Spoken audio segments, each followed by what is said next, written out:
My name is Marissa Hale, 38 years old. In a room that smelled like old paper and lemon floor polish, I watched my husband's divorce lawyer stand up, go bloodless, and walk straight out of the courtroom.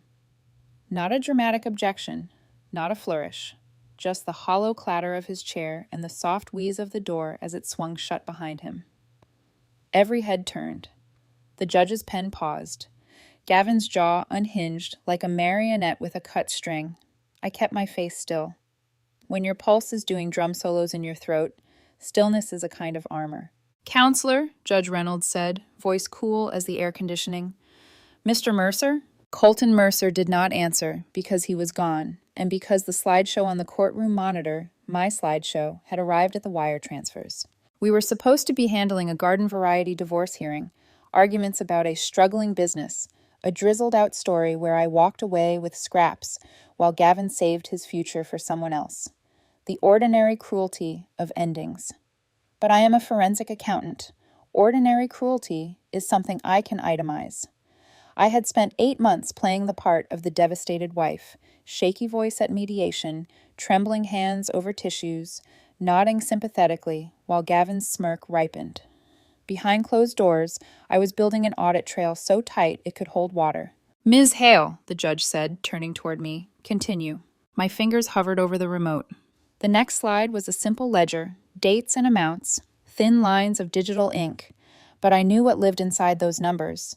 I had followed them through shell companies that pretended to sell industrial fasteners, through an LLC with a quainter name, Maple & Sons, that had no sons, and certainly no maple, through accounts opened in his brother's name, through a brokerage account that surfaced just long enough to buy a condo, deeded to a woman whose name I had not yet said out loud.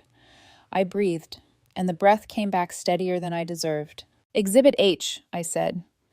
Transfers from Hale Custom Installations operating account to Crescent Flagship, entity controlled by the respondent's attorney, Mr. Mercer. The judge leaned forward. Gavin didn't.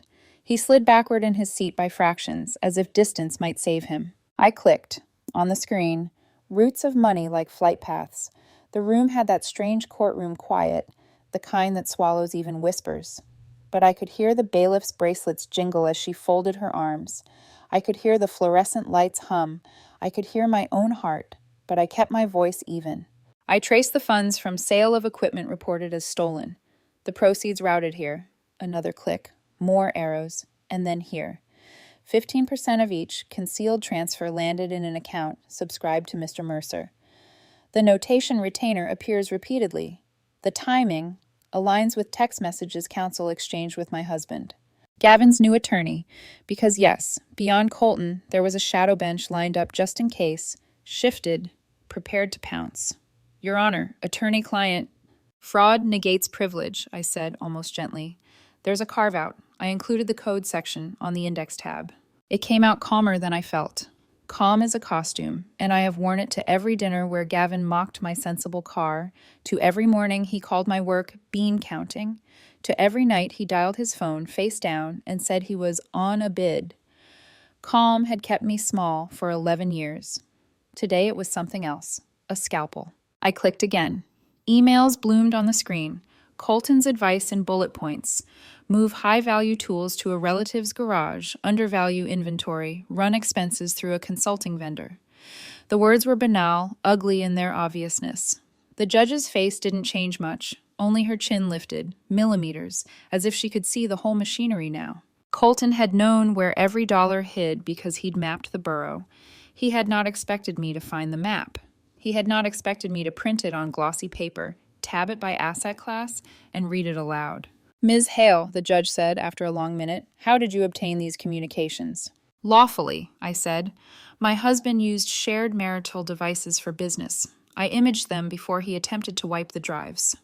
It still hurt to say that word, husband, like a note from a song you no longer recognize and still can't quite stop humming. Gavin tried to speak. "Your Honor, this is—" "Mr. Hale." The judge's voice hardened. "You will have your turn. For now, you will be silent." I didn't look at him. I looked at the monitor, at the neat grid of transactions that had once made me throw up behind a chevron off I-84. On the desk in front of me sat 2 folders. One was labeled with a tidy line of black ink, fraud evidence, civil. The other, the one I had not opened yet, the one I had not mentioned today, was unlabeled. Sometimes you don't write the name of a thing because you can't bear to see it, because saying it will make it real, because when numbers draw a picture you can recognize a stucco house under a desert sky and a kitchen crowded with bright plastic cups, you understand that money is just a skeleton. What matters are the organs it keeps alive. I kept the unlabeled folder closed. We moved through the rest of my exhibits. Property records, the condo downtown purchased out of stolen sale proceeds, titled to a woman named Delaney Cross. Brokerage statements tied to an offshore transfer Gavin swore he didn't understand. I didn't look at him even when the judge asked questions he couldn't answer. I didn't look when he hissed my name like a threat or a prayer. There was too much to hold in my gaze already. The memory of how small I'd let myself be. The knowledge of what waited for me when this session adjourned. Colton's exit had been a confession louder than anything he could have said. He had run because it is easier, sometimes, to leave the theater mid-show than watch the whole story arrive at your name. Your Honor, I said finally, I'm asking for a freeze of the accounts I've identified, pending investigation. The judge's pen resumed its steady sprint. Granted, all accounts in Exhibits A through L are frozen effective immediately. We'll take a brief recess. Her gavel cracked, like a branch breaking. The room exhaled. Reporters blinked, disappointed there had been no shouting. The bailiff with the silver hair touched my elbow as the crowd shifted around us. You did good, she murmured. Not everyone walks in with that kind of order. I had time to prepare, I said. Months, really. Months of making the coffee Gavin liked, of cataloging his lies by timestamp, of standing at our kitchen sink and practicing a blank face until my reflection learned the steps. Months of noting little discrepancies, miles on the truck that didn't match invoices, a credit card charge in Scottsdale when he swore he was in Tacoma. Months of gathering, patient as snowfall. In the hallway, Gavin grabbed for me and missed because the bailiff was faster than grief. You think this is over? He said low, teeth bared. You don't know what you're touching, Marissa. You don't know what you're going to break. I wanted to tell him that the thing was already broken, that I was only holding the pieces up to the light so we could all see the cracks. I wanted to say 1,000 clever, cruel things. Instead, I said, let go. He did. Maybe because the bailiff's hand hovered near her shoulder mic. Maybe because his attorney tugged his sleeve. Maybe because he had already spent all his courage in someone else's living room, 1,000 miles of desert from here. Judge Reynolds called me back to the bench. Up close, I could see the fatigue under her good makeup, the gravity of someone who has spent a career watching love curdle into case law. Ms. Hale, she said, not unkindly, you argued with precision. You'll need counsel for the next phase. I understand. Do you? She studied me. This won't be simple. The bar will look at Mr. Mercer. The DA may look at your husband. Your life will be scrutinized. It already was, I said, and didn't add by whom. She nodded once. My clerk will be in touch. We're adjourned. Outside, the sky had the bleached gray of a Portland afternoon thinking about rain. I walked beneath it as if it might rinse me clean. The folders felt heavier than their weight. Riley texted, wine or ice cream? I typed back, both. My hand surprised me by being steady. My legs surprised me by not giving out. On the garage level, the air was cool and damp, metallic with exhaust. I sat in my sensible car, the one Gavin mocked, as if ridicule were a sport, and opened the unlabeled folder. There were the photographs, Gavin laughing beside a desert landscaped yard, a blonde woman holding a toddler, a stroller, sunlight so bright it hurt. There were documents, an Arizona marriage license dated 3 years and 2 months ago, listing him as divorced, accounts that bought furniture and backyard toys and prenatal vitamins, the life my husband funded like a private museum, curated in secret. Numbers do not blink. They do not look away. For a moment I closed my eyes and let the nausea come. It passed, leaving iron behind. I thought of the judge's warning, of the lawyer who had fled, of the house under the desert sun and the condo downtown, and the sense that 2 lives were running in parallel and I had only just found the crossing. Somewhere in all of this sat a question with teeth. Who warns the woman in the photograph that a storm is on the way? My phone rang. Unknown number. I let it buzz twice, then answered. Ms. Hale? Sergeant Lydia Kane, Financial Crimes. Judge Reynolds looped us in. I'd like you to come in tomorrow morning to give a formal statement and, if you have them, bring every device image and transfer log you used to build your exhibits. The second folder waited on my lap, silent and hot as a secret. I'll bring everything, I said. Good, Kane replied. One more thing. Do you have counsel? Not yet, I said, and felt the steadiness again, solid as a handle I could finally grab. But I will. When the call ended, I sat for a minute listening to the garage hum, the distant lift cables, a car alarm chirp, my own breath forming little clouds on the cooled windshield. Calm is a costume. Sometimes it's also a blade. I put both folders on the passenger seat and started the engine, watching the taillights smear red across concrete as I pulled into the lane. Somewhere south, the sky was brighter, meaner, full of heat and glass. Somewhere north, rain rehearsed. Between them, I drove, counting not miles but choices. I was done being small. Tomorrow, I would hand the city my maps. Tonight, I would walk into my quiet house and practice saying my own name out loud until it sounded like a beginning. The folders rode home in the passenger seat like two silent witnesses. Outside, Portland's evening blurred into watercolor, gray on gray, headlights smeared across rain-streaked glass. My body had stopped trembling hours ago, but the stillness felt unnatural, like the quiet after a car crash when you're waiting to realize if you're hurt. I kept replaying that courtroom moment. Colton Mercer's chair scraping back, his exit, the stunned hush. You spend years believing someone holds power over you, and then in one afternoon, you watch that illusion collapse under fluorescent light. I'd expected triumph. What I felt was exhaustion. The windshield fogged. I swiped at it with my sleeve. The air smelled like wet asphalt and the faint tang of paper ink, the folders. I should have taken them straight to a safe deposit box, but something in me couldn't let them out of my sight. They were my shield, my story carved in numbers. I turned onto the highway toward home, the wipers beating a steady rhythm. My phone buzzed in the console. Riley. Riley. How did it go? Do I bring wine or champagne? Me. Both, and ice cream. 3 dots flickered. Then, Riley. So, champagne then. I'll be ready. A small laugh escaped me. The first sound that hadn't been mechanical all day. Riley Tran had been my best friend since college, back when I thought financial independence just meant splitting rent on time. She'd seen me through exams, heartbreak, and now this slow-motion demolition of a marriage. By the time I reached the garage, the rain had become a solid curtain. I parked, engine humming low. My reflection in the rearview mirror startled me. Hair frizzed, lipstick faded, but my eyes were clear. That was new. I picked up the unlabeled folder again. The photos of Gavin and Delaney glared up at me under the yellow dome light.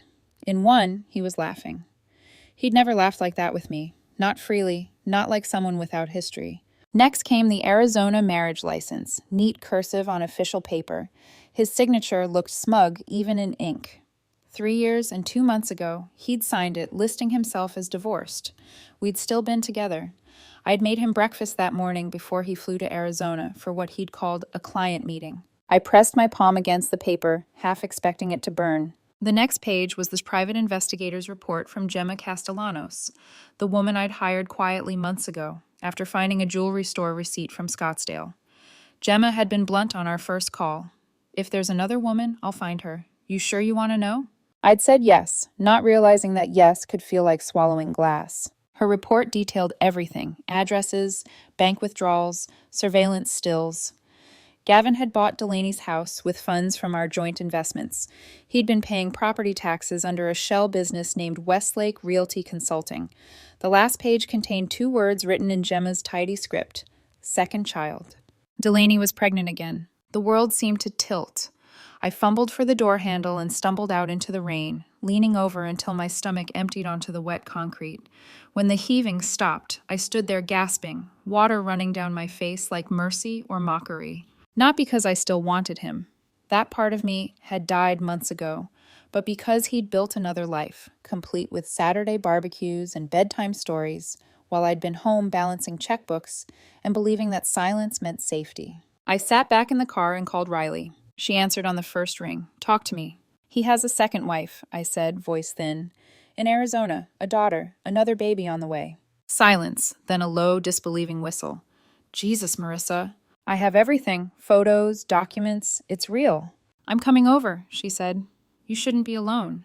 I'm fine, I lied. No, you're not. But I couldn't bear company. Not yet. Tomorrow, I said, after I talked to the detective. Riley didn't argue. She knew the tone in my voice, the one that meant I was in control again, or at least pretending to be. I drove the rest of the way home. The house, our house, sat dark and still at the end of a quiet street. Gavin's absence hung in the air like a leftover argument. I unlocked the door, dropped my bag, and stood in the kitchen, listening to the refrigerator hum. This had once been my favorite room. I'd picked the tile, the pendant lights, even the potted basil by the window. Gavin had complained about every choice. Too feminine, he'd said. Too expensive. Then he'd taken credit for the design when guests came over. The anger came quietly, like heat beneath the skin. I opened a drawer and pulled out a notepad. The accountant in me needed order. On one page I wrote, assets, house jointly paid, business shares, savings, investments. Liabilities, mortgage, deception, 1. Arizona marriage. It was absurd, cathartic, a way to remind myself that even chaos could be balanced on paper. My phone rang again. Unknown number. I hesitated, then answered. Ms. Hale? The voice was professional, female. This is Sergeant Kane with Portland Financial Crimes. Judge Reynolds referred your case. We'd like you to come in tomorrow at 9 for a statement. I straightened instinctively. I'll be there. Bring all evidence, financials, communications, anything relevant. And Ms. Hale? The detective's voice softened. You did the right thing today. After she hung up, I let the phone rest on the counter and exhaled. Right and wrong felt theoretical now. What I'd done was necessary. I poured a glass of water and stared at the rain streaking down the window, thinking of the desert sun in Gemma's photographs. 2 homes, 2 lives, 2 versions of Gavin Hale running parallel. Tomorrow, I'd start dismantling both. Upstairs, our bedroom smelled faintly of cedar from his cologne. I stripped the sheets, stuffed them into a garbage bag, and opened the closet. His suits lined up like obedient soldiers, waiting for inspection. I pulled them down one by one, methodically, without rage, just the same steady focus I used to trace transactions. When I reached the top drawer of his dresser, I found something I hadn't cataloged. A second phone, older model. I turned it on. A lock screen appeared. Anniversary date, wrong. His birthday, wrong. I hesitated, then tried the date from the investigator's report. Delaney's daughter's birthday. The screen unlocked. Text messages flooded the display. Threads between Gavin and Delaney, full of baby pictures, heart emojis, miss yous. Then another thread with Colton Mercer. Gavin, she's starting to ask questions about the business accounts. Colton, then we need to accelerate. Push filing up. That message was 3 weeks before he'd served me with divorce papers. I stared until the letters blurred. My discovery hadn't caused his betrayal. It had merely exposed the timeline. He'd planned to destroy me because I'd come too close to the truth. I photographed every screen, every message, then powered the phone down and slipped it into a separate folder. Evidence. By midnight, the garbage bags of Gavin's belongings lined the hallway. I'd decide tomorrow whether to donate or dump them. The house was still, the silence heavier than any argument we'd ever had. I crawled into bed, the cool sheets unfamiliar. For the first time in years, I slept without his shadow breathing beside me. In the morning, the phone would ring again. More consequences, more unraveling. But as the rain softened outside, I let the exhaustion take me, certain of only one thing. Gavin Hale had built his kingdom on lies, and I'd just become its reckoning. The next morning began with the kind of stillness that feels deliberate, as if the world were holding its breath before breaking bad news.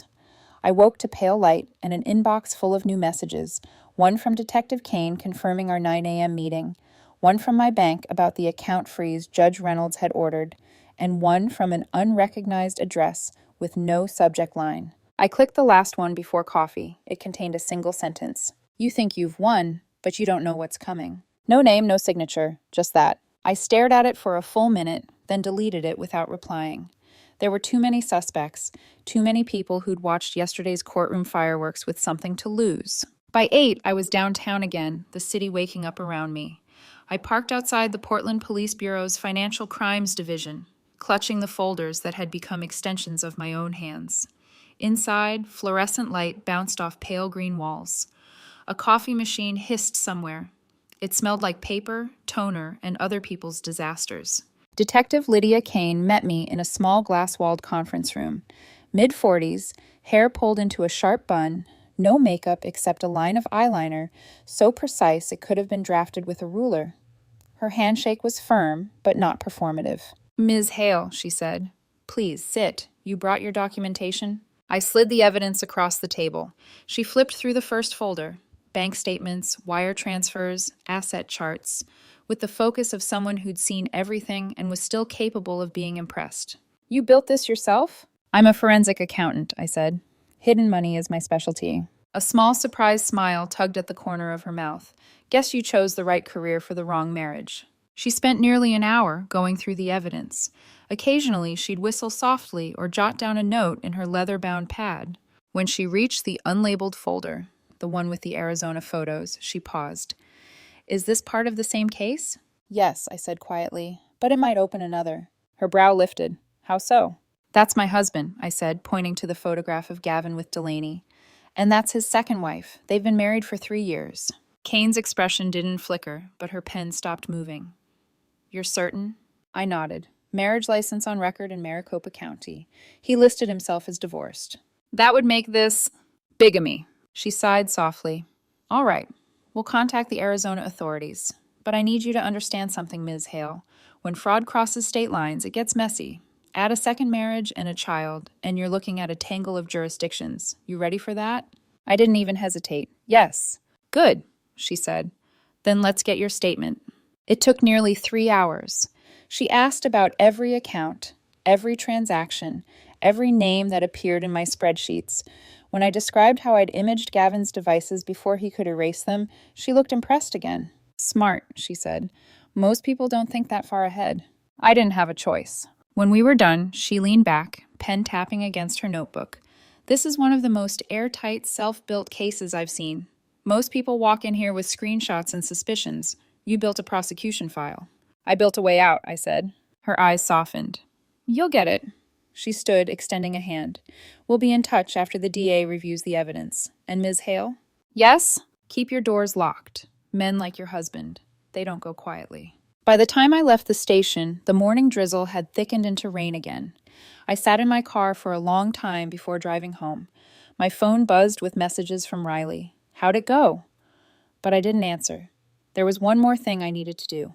Hiring a lawyer had been on my list since the judge's warning, and Riley had already sent me names. I chose Monica Whitmore, a top-tier attorney who specialized in complex divorce fraud. Her office sat on the 24th floor of a high-rise overlooking the Willamette, all glass and steel and quiet confidence. Monica looked exactly how I imagined.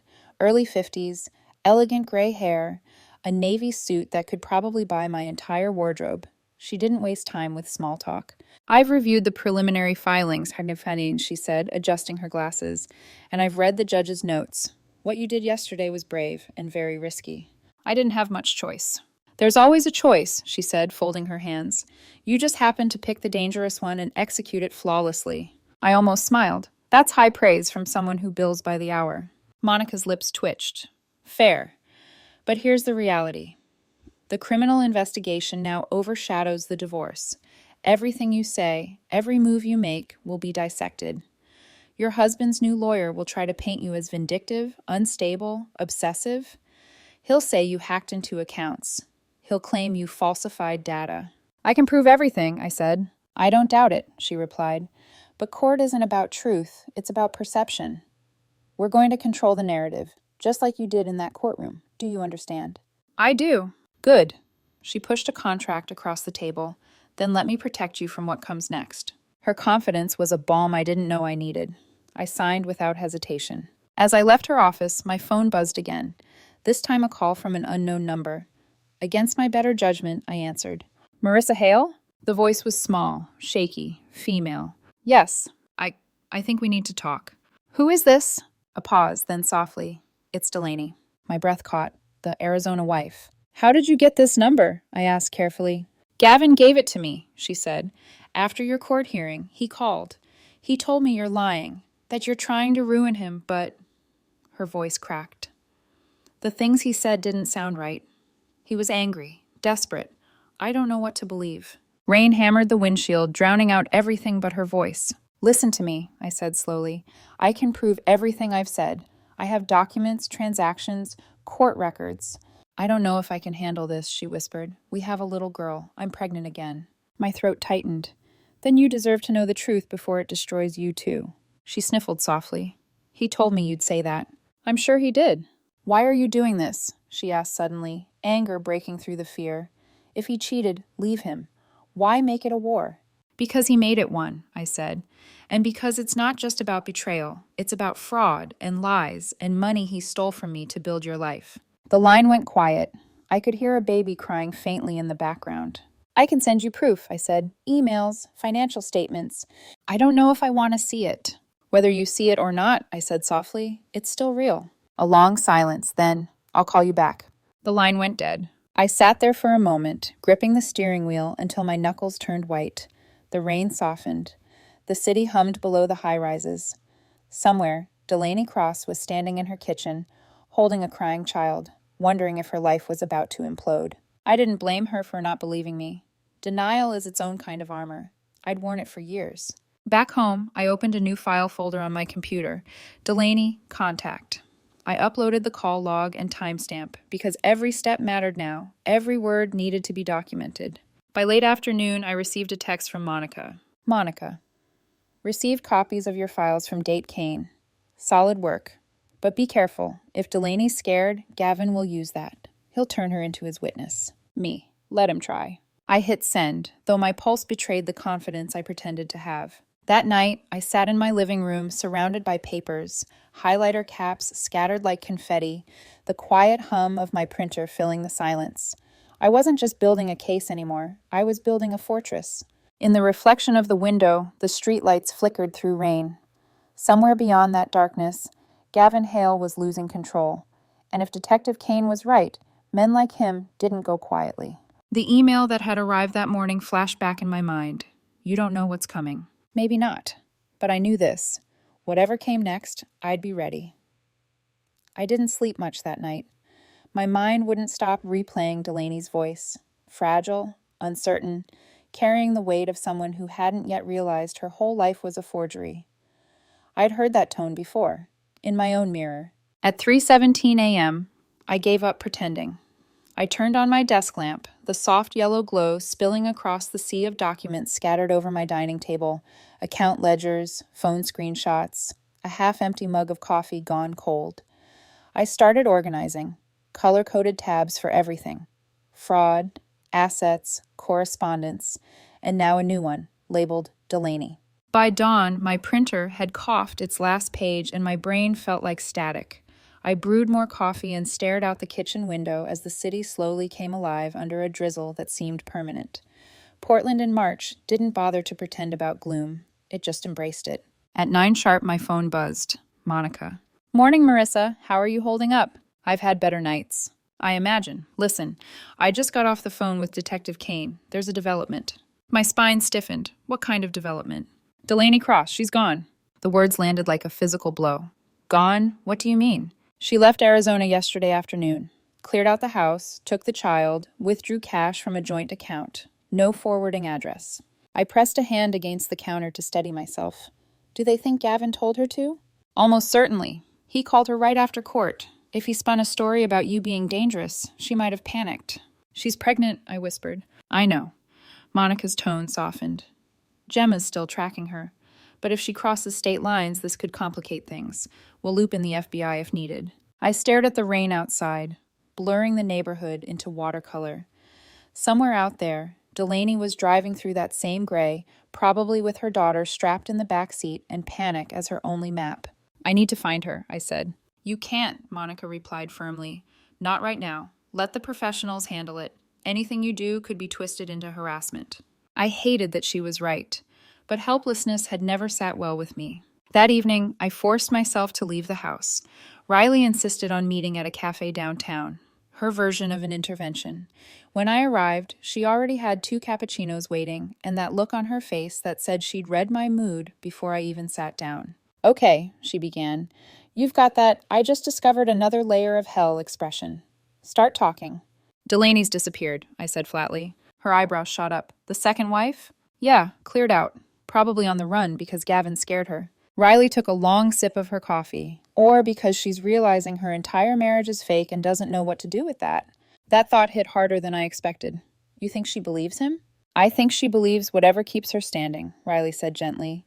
"You remember that stage. You were there before you found those texts." I nodded. Denial had been my survival too, once. "I keep thinking about her kid," I said quietly. "That little girl didn't ask for any of this."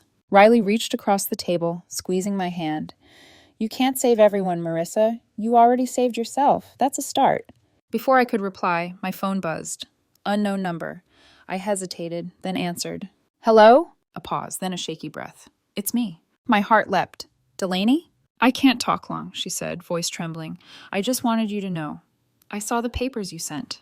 I froze. "You looked at them?" "Yes. The marriage license, the bank transfers, all of it." "And?" A sob caught in her throat. "It's real, isn't it?" "Yes," I said softly. "It's real." She started crying then. Not polite tears, but the kind that come from somewhere primal. I waited, letting her breathe. "He told me you were crazy," she managed between gasps. "That you hacked his accounts, that you couldn't handle the divorce." "That's exactly what he said about you once," I murmured. "He always needs a villain." "What do I do?" she asked, voice breaking. "You get a lawyer, someone who can protect you, and you tell the truth. The sooner you do, the safer you'll be." "I can't," she whispered. "He'll find me." "Delaney." The line went dead. I stared at my phone, pulse racing. Riley leaned in, reading my face. "What happened?" She hung up. "Was she okay?" "No," I said quietly, "and I don't think she will be for a while." Riley sighed. "You can't fix this for her." "I know," I said, "but I can make sure he pays for both of us." 2 days later, Monica called again. "Gemma found Delaney," she said. "She's in Reno, staying with her sister." Relief flooded through me, but it didn't last. "That's good, right?" "Not exactly. She's hired a criminal defense attorney, one who specializes in fraud cases." My stomach dropped. "Why would she need that?" "Either she's preparing to testify against Gavin, or she's preparing to accuse you." I rubbed my temples. "You think he convinced her I'm the enemy?" "I think he's weaponizing her fear," Monica said. "He's losing control, Marissa. He'll use anyone left within reach." "What do I do?" "Nothing rash," she warned. "If she files a complaint, we'll handle it, but stay quiet. Don't contact her again." I hung up and sat in silence, the weight of it pressing against my ribs. I thought about Delaney alone in Reno, probably clutching her child, terrified of both of us. Me, the stranger who broke her illusion, and Gavin, the man she still couldn't fully see as a monster. That night, I found myself pacing the living room. The storm outside had turned violent, wind rattling the windows. I could almost imagine Gavin's voice in it. Smooth, confident, manipulative. He'd underestimated me once. He wouldn't make that mistake again. I sat down at my desk and started drafting a new report. Not for court, not for the police, for myself. A record of everything that had happened, every call, every message, every threat. Evidence was power. Documentation was safety. At the bottom of the page, I wrote one line I didn't plan to show anyone. "You can't fight darkness by being polite about it." When I finished, I closed the laptop and stared into the dark window. My reflection looked unfamiliar, sharper, steadier, harder. The woman who used to live here would have begged for answers, pleaded for closure. The woman staring back at me now didn't beg. She built cases, and she was just getting started. The next morning, the rain finally stopped, but the silence it left behind felt heavier than the storm. Portland's air was sharp, washed clean, yet everything around me seemed muted, as if the world were holding its breath again. By noon, Monica's prediction proved right. The counterattack had begun. The first blow came from an online gossip blog that catered to high-profile divorce drama. Someone, no doubt Gavin's new lawyer, had leaked selective details of our case, rewritten with precision cruelty. Sources close to the Hale family reveal that Marissa Hale, a self-proclaimed forensic accountant, may have accessed private client accounts illegally. Her husband, respected businessman Gavin Hale, insists she's fabricating claims in an attempt to destroy his reputation after a failed marriage. My coffee went cold as I read it. The photos attached were cropped courtroom stills. Me, mid-sentence, mouth open, looking severe. Gavin outside in a raincoat, head bowed, looking tragically noble. Classic narrative control. He'd always been good at that. A second notification pinged on my phone, this time a court filing. Gavin's new attorney, Gerald Pembroke, had submitted a motion to dismiss portions of my evidence as unlawfully obtained. The document was 22 pages of legal gymnastics, but the summary was simple. She's crazy. She hacked us. Ignore her. I forwarded the file to Monica. Her reply came back 2 minutes later. Monica, let them swing. We'll file a counter motion. You've done nothing illegal. Me, he's turning it into a circus. Monica, then we keep it a courtroom, not a circus. Stay quiet publicly. I'll handle the noise. But staying quiet had never been harder. An hour later, my phone buzzed again. This time with a text from an unknown number. You should have stopped when you had the chance. I stared at the message, my stomach tightening. I took a screenshot and sent it straight to Detective Kane. Within minutes, she replied, Kane, keep the message, file a harassment report. This qualifies as witness intimidation. We'll flag it. It was oddly reassuring, having a detective who answered faster than my friends. Still, as the day stretched, I could feel the pressure building, not just from Gavin, but from the weight of constant vigilance. Every vibration of my phone felt like a threat. Every shadow through the blinds felt like someone watching. At dusk, Riley arrived uninvited, arms full of takeout. She dropped the bags on my counter and studied my face. Okay, she said. You look like you've been living on caffeine and revenge. I have documentation, I muttered. You also have dark circles and a death stare. Eat. I laughed despite myself. She unpacked Thai food, the smell of basil and chili cutting through the house's stale anxiety. For a few minutes, the normalcy felt almost obscene. Then she pulled out her phone. You seen this? On the screen was a thread of social media posts, fake accounts, repeating Gavin's narrative, claiming I'd entrapped him, that I was obsessed, unstable, a woman scorned. The oldest trick in the book, make the woman crazy, make the evidence disappear. I'm not playing his game, I said finally. Good, Riley said, because you're not crazy, and you're not alone. She poured us each a glass of wine. You know what this means, though, right? He's scared. People only rewrite stories when they're losing control of the original. I smiled faintly. Then let him write fiction. I deal in facts. The next week blurred into a sequence of legal calls and sleepless nights. Monica filed motions to counter everything Pembroke threw at us, matching him word for word, statute for statute. She was surgical, sharp, relentless, and strangely maternal beneath the armor. But the harassment escalated. Anonymous emails, hang-up calls at midnight, packages left on my porch, empty boxes, nothing inside. Psychological warfare. Detective Kane kept her promise. Police patrols passed by twice a night, their headlights slicing briefly through my windows. Still, fear lived in the quiet hours. One night, I woke at 2 a.m. to a faint noise. Not loud, just a dull thud outside. I grabbed my phone, peered through the blinds. Nothing. Just the shadows of trees swaying in streetlight. I stood there for a long minute, pulse racing, until the silence became unbearable. The next morning, a text from Monica. Monica, court scheduled for Thursday, hearing on asset division. Be ready. Thursday. That word tasted final. The hearing day dawned pale and cold. I wore the navy suit I'd bought months ago, the one that made me look calm even when I wasn't. Monica met me in the courthouse lobby, composed as ever. You ready? She asked. I've been ready for 8 months. She smiled slightly. Then let's finish it. Inside, the courtroom was fuller than before. Reporters, curious onlookers, even a few faces I recognized from Gavin's circle, people who'd once called me the accountant wife like it was a compliment. Gavin sat beside Pembroke, immaculate as always, tailored gray suit, a tie I'd given him for his birthday years ago. When his eyes met mine, I saw something new behind the practiced charm, a flicker of panic. Judge Reynolds entered, gavel striking once. Let's keep this professional, she said immediately, glancing at the crowd. No grandstanding. Pembroke rose first, launching into his motion about unlawful evidence. His words were smooth, empty. I barely listened. My focus was on Monica, who stood when he finished, her voice steady, surgical. "Your Honor," she said, "we submit that every document presented by my client was obtained lawfully. All accounts were marital property. Mrs. Hale had full legal access.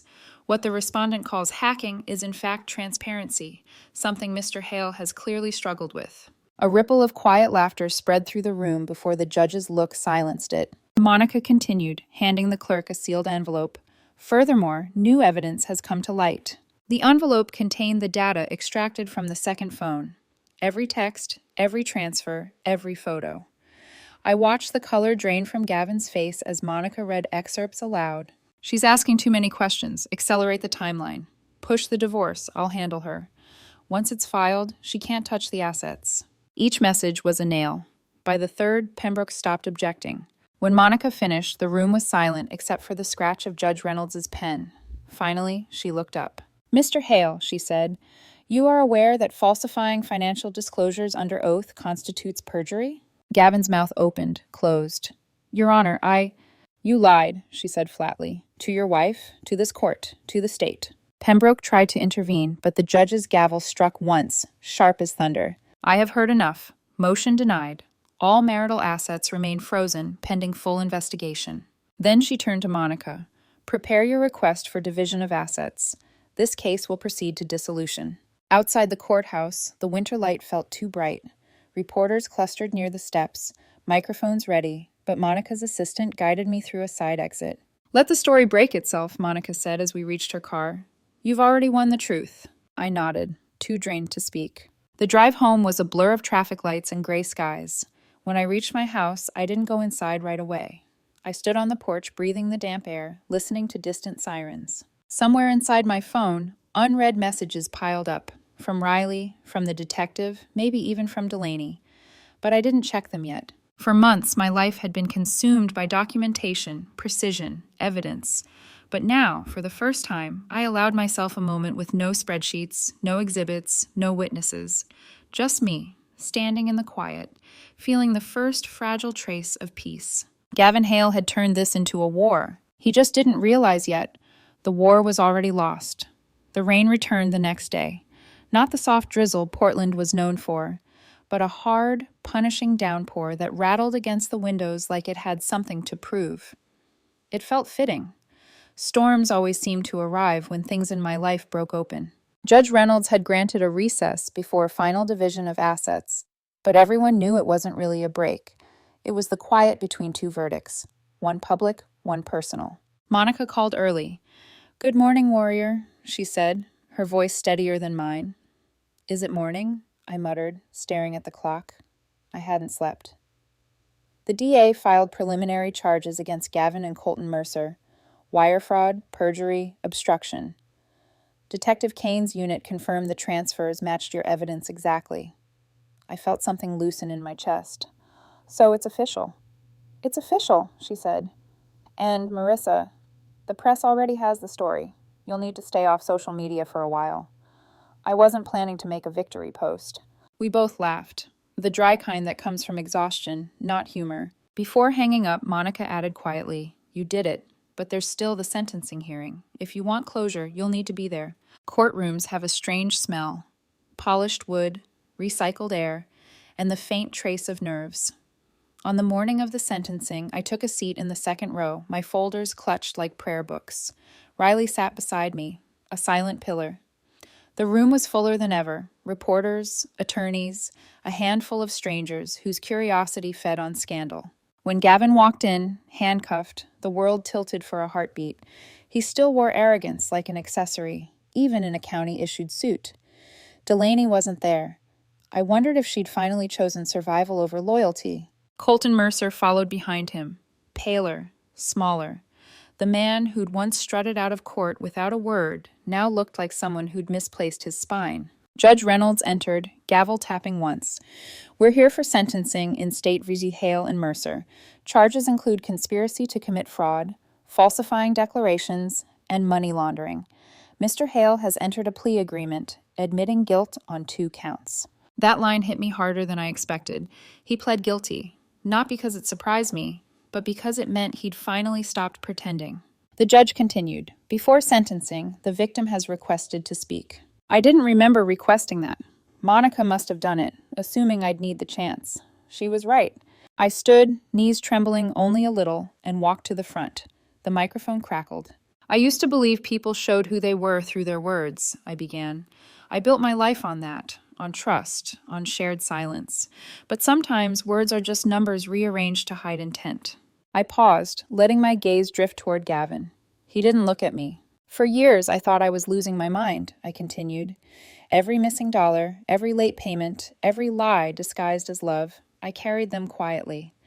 I wanted to believe marriage meant forgiveness. I thought silence would keep the peace. But silence is just permission in disguise." The courtroom was utterly still. I could feel dozens of eyes watching, but I only saw him. "You didn't just steal money," I said softly. "You stole time. You stole the years I could have spent building something honest. And you used my own work, the thing I was proudest of, against me. That's not just betrayal. That's desecration." My throat tightened, but I didn't stop. "I want the court to know. I don't need revenge. I have my life back. That's sentence enough for both of us." When I sat down, Riley reached over, squeezing my hand. My pulse steadied slowly, like a train braking after a long descent. Judge Reynolds cleared her throat. "Thank you, Ms. Hale." Then she turned to Gavin. "Mr. Hale, your crimes were deliberate and sustained. You exploited trust, both marital and professional, and corrupted legal processes to protect your lies. The court sentences you to 5 years, suspended after 30 months with restitution to be determined. Mr. Mercer, disbarment effective immediately and 3 years probation." The gavel struck once, final and sharp. For a second, the sound didn't register. I just stared at the wooden block, half expecting it to echo forever. Then the bailiff moved, leading them away. Gavin turned his head just once, not remorseful, not angry, empty. That emptiness was worse than hatred. It meant he'd already rewritten this story in his head, one where he was still the victim. "Let him have it." Outside, the sky had cracked open again. Rain poured down in thick sheets, pooling across the courthouse steps. Monica and Riley flanked me as we exited, reporters pressing forward. Cameras flashed. Questions flew. "Ms. Hale, how does it feel to win? Will you forgive your ex-husband? Are you pressing civil charges?" Monica shielded me with her umbrella, muttering, "Keep walking." When we reached the curb, I stopped. The umbrella felt too small, too artificial against the sky. I stepped out from under it, rain soaked through my blazer in seconds, cold and cleansing. "You okay?" Riley asked. "I think so," I said. "I think I'm actually okay." We stood there for a moment, traffic hissing past, the courthouse behind us shrinking in the rear view of everything I'd endured. Then I smiled. Not politely, not for the cameras, but because it felt like breathing again. That night, I opened every window in my house. The air smelled like wet cedar and new beginnings. I packed away the last of the files, all the evidence, the photos, the ledgers. I didn't burn them. I wasn't interested in erasing the past. I just wanted to close the book. Before bed, I poured myself a glass of wine and sat at my kitchen counter, the same spot where Gavin used to lecture me about budgets and loyalty. The clock ticked softly. For the first time in a year, my house didn't feel haunted. When my phone buzzed, I expected another reporter. Instead, it was a message from an unfamiliar number. "Thank you for telling the truth. He can't hurt us anymore.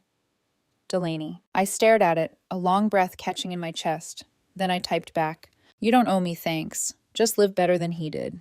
No response came, but I didn't need one. Outside, the rain slowed to a mist. Somewhere across town, the courthouse lights shut off one by one, the way storms do when they've finally exhausted themselves. I finished my wine, turned off the lights, and whispered to the quiet, "Peace doesn't sound like silence, it sounds like this." And for the first time, the quiet answered back with nothing but calm. 6 months passed. Spring crept quietly back into Portland, the kind that smelled like wet soil and second chances. For a while, I didn't quite know who I was without a case to fight. My mornings felt too still, my coffee too quiet. After a year of adrenaline and court filings, peace was something I had to relearn, like a language I once spoke fluently and then forgot. But rebuilding has its own rhythm. The first step was reclaiming work. Not just any work, but the kind that made me feel useful again. One morning, I found myself driving past an empty storefront on Hawthorne Boulevard, a faded "for lease" sign hanging in the window.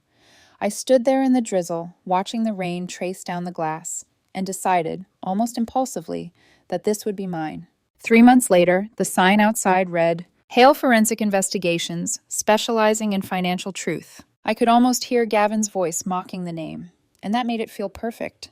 Inside, it was small but bright, reclaimed wood desks, white walls, one stubborn fern that refused to die.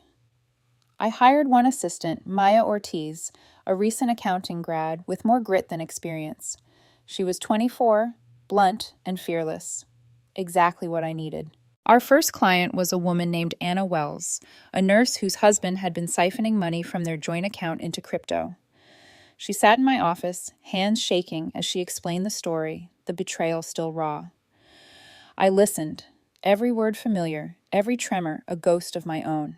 When she finished, I told her quietly, We'll find it, every dollar. You'll get your life back. She burst into tears. I didn't flinch. I just passed her a box of tissues and started a new spreadsheet. A few weeks later, I testified again. This time not as a victim, but as an expert witness for another woman whose husband had hidden assets through offshore trusts. I watched the defense attorney try to twist her words, the same way Gavin's lawyer had tried with me. But this time, I was on the other side of the room. When the verdict came down, the woman won. She hugged me afterward in the courthouse hallway, crying into my shoulder. I couldn't have done this without you, she said. You could, I thought. You just needed someone to remind you how. Detective Lydia Kane stopped by my office not long after that. She leaned against the doorframe, smiling in her no-nonsense way. Heard you're building quite the crusade here, she said. I'm just turning pain into payroll, I joked. She chuckled. Well, the DA wanted me to tell you. The restitution checks from Gavin's accounts cleared. You'll receive full repayment next week. I blinked. All of it? Every cent. His attorney signed off yesterday. Between that and Mercer's disbarment, they're both done. Thank you, I said, for believing me, back when this was just a story about spreadsheets. Kane shrugged. I've seen enough liars to recognize the rare ones who deal in truth. You did the hard part yourself. As she left, she paused in the doorway.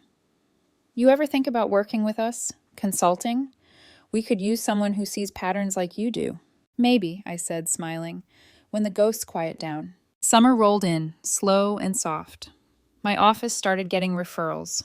Friends of friends, women who'd heard about the accountant who'd taken on her husband and won. I wasn't running a crusade, but it started feeling like one anyway.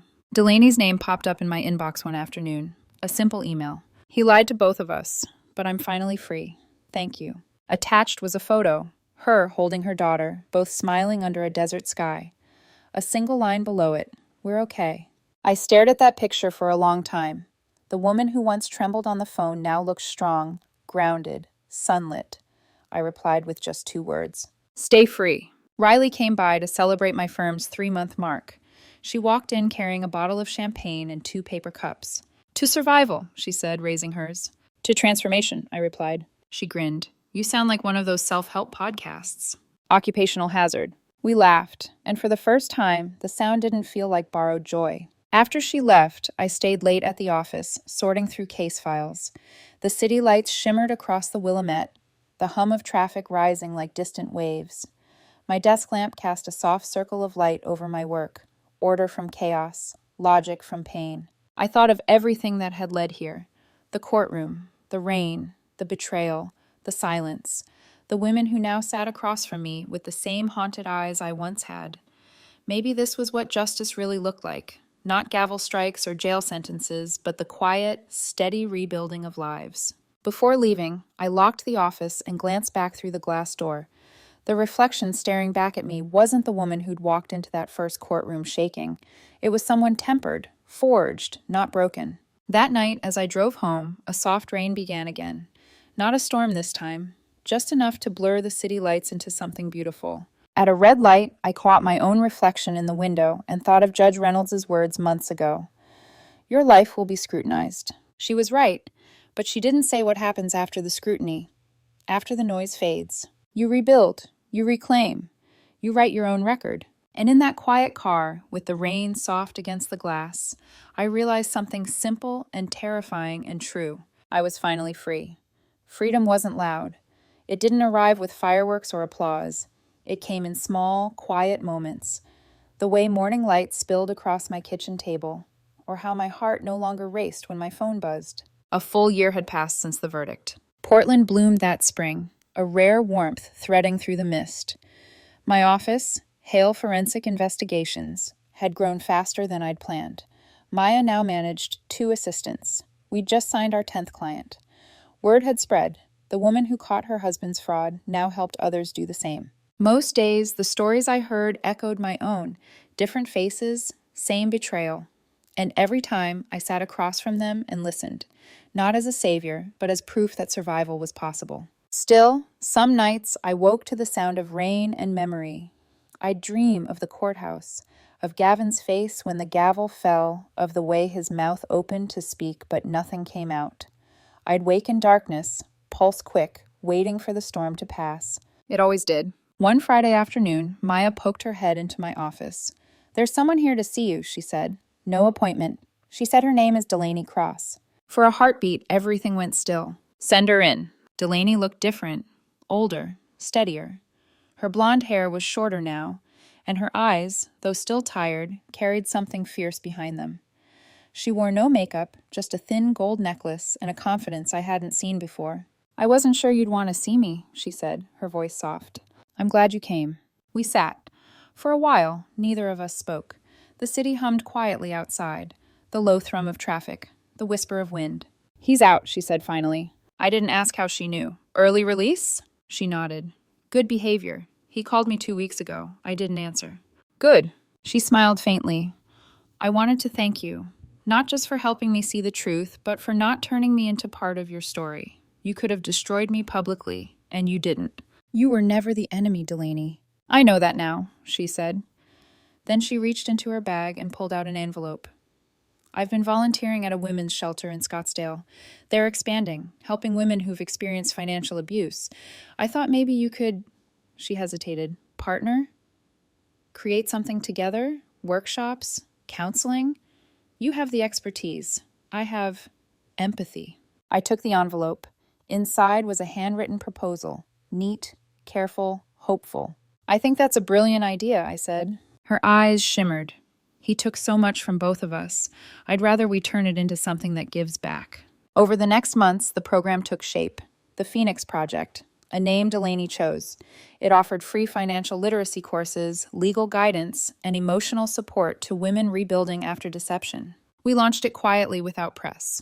But word spread. Within a year, we'd helped over 100 women, some left with new jobs, some left with the courage to file their own cases, and some simply left with the peace of understanding they weren't crazy. That manipulation can sound like love when you've never heard truth spoken kindly. Riley became our unofficial PR voice, writing posts about recovery and resilience that caught fire online. Even Judge Reynolds sent a note of congratulations. "You've turned precedent into purpose." 2 years later, I received an invitation, Gavin's parole hearing. For a long time, I just stared at it. My instinct was to ignore it, to let ghosts stay buried. But part of me, the part that hated loose ends, needed to go. The hearing was held in a small, fluorescent room. Gavin sat across the table, thinner now, his once careful hands trembling slightly. There was no suit, no practiced confidence, no smirk, just a man hollowed out by his own lies. He looked up. "Marissa," he said quietly, "I don't expect forgiveness." "Good," I said. "I just wanted you to know, I'm sorry." For a long moment, I studied him. There was remorse there, maybe genuine, but it wasn't for me to fix. I'd spent too many years trying to interpret his sincerity. "You should tell that to your daughter," I said finally, standing. "She's the one who still has time to forgive you." His eyes flickered. Pain, regret, maybe both. I left before he could answer. Outside, the air smelled like rain on asphalt. I tilted my face up toward the gray sky, letting the drizzle blur everything sharp. Closure didn't feel like triumph, it felt like release. 5 years later, the Phoenix Project had offices in 3 states. I'd been invited to speak at conferences about financial abuse, interviewed by journalists, even offered a book deal, which I turned down. My story wasn't the point anymore. The work was. One night after a long day, I sat on my balcony with a cup of tea, watching the city glow. My phone buzzed. A message from Delaney. "Guess who just got accepted into law school?" I laughed aloud, typing back, "Proud of you, counselor. Don't forget the people who helped you build your wings." Never, she replied. You taught me how to use them. I set the phone down, smiling. Looking out over Portland, the river glinting, the lights flickering like scattered constellations, I realized how far I'd come from that woman trembling in a courtroom, clutching folders like armor. The pain had become the blueprint. The wreckage had become the foundation. And maybe that's what freedom really was. Not the absence of scars, but learning to build something beautiful around them. If this story moved you, I said softly to the night, don't forget to like, subscribe, and share your thoughts in the comments below. I'd love to hear your story too.